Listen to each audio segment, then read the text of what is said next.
Doctor Yunus যে বর্তমানে আসছে যে আমরা সবজির দাম 1 নাম্বার আগে খাইতে পারি নাই, বর্তমানে 500 টাকা বাজারে নিয়ে গেলে সবজি মনে করেন 250 টাকা বাজার করলে আর 250 টাকা লোকে থাকে।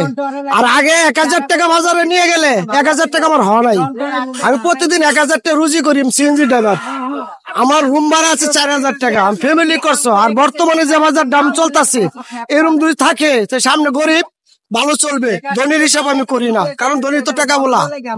আমরা গরিবের জন্য ডাক্তার ইউনূস ভালো, কারণ ডাক্তার ইউনূস যেটা করতেছে বাংলাদেশে সেটা জনগণের কল্যাণের জন্য করতেছে, কারণ সে গরিবের প্রতি মায়া আছে। আর যদি মনে করে আর পকেট ভরতো তাহলে এই সবজির দাম, ওই বিভিন্ন চাউলের দাম, আলুর দাম এটি বাড়তো না, বাড়াইতো কমাইতো না।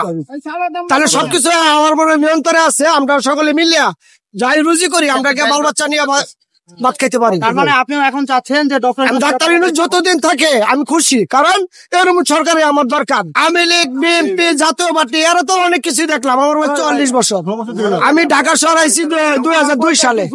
তাহলে এই পর্যন্ত অনেক সরকারি দেখলাম দুর্নীতিবাজ, ভালো কোনো জিনিস দেখি নাই। তার মানে আপনি বলতে চাচ্ছেন আওয়ামী লীগের আমলের চাইতে এই সময় ভালো আছে? আওয়ামী লীগের থেকে